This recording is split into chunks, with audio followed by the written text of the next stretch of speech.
বলিউডের এক সময়ের সুপারস্টার গোবিন্দা অভিনয়, কমেডি ও নাচের জাদুতে মগ্ন লক্ষ লক্ষ ভক্ত।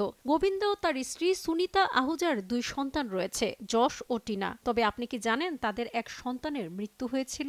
সম্প্রতি গোবিন্দার স্ত্রী সুনিতা তার সন্তানের মৃত্যু নিয়ে কথা বলেছেন এক সাক্ষাৎকারে। সুনিতার দাবি, মাত্র 3 মাস বয়সে এক কন্যা সন্তানের মৃত্যু হয়েছিল। সুনিতা জানান, যশের আগে আমার আরেকটা মেয়ে ছিল, কিন্তু ও প্রিম্যাচিউর ছিল, বাঁচেনি। ওর মাত্র 3 মাস বয়স ছিল যখন মারা যায়। ওর ফুসফুস ঠিকভাবে তৈরি হয়েছিল না, সেজন্যই আমি যশকে প্রায় তুলোয় মুড়ে বড় করেছি। আমি খুব ভয় পেতাম এই ঘটনার পর, আর এখন আমায় ওর সব ইচ্ছে পূরণ করতে হয়। তিনি এদিন আরো জানান, আমি ওদের দুজনের উপরেই যথেষ্ট কঠোর থাকি, যদিও এখন ওরা বড় হয়ে গিয়েছে। তবে ওরা যখন ছোট ছিল আমি ওদের কখনোই কাজের লোকের কাছে ফেলে রাখতাম না, ছেড়ে যেতাম না। সন্তানের এমন দুর্ভাগ্যজনক মৃত্যুতে ভেঙে পড়েছিলেন গোবিন্দাও। তিনি একটি সাক্ষাৎকারে বলেছিলেন, একজন বাবা তার সন্তানকে হারিয়ে কি অবস্থার মধ্যে দিয়ে যায় তা কল্পনাও করা যায় না। এমন দুঃখের কথা শব্দে বর্ণনা করা মুশকিল। গোবিন্দা আরো বলেন, আমি আমার পরিবারের 11টি মৃত্যু দেখেছি। আমার প্রথম মেয়ে যখন মারা যায় তখন তার বয়স মাত্র 3। ওর ফুসফুসটাই তৈরি হয়নি, তখন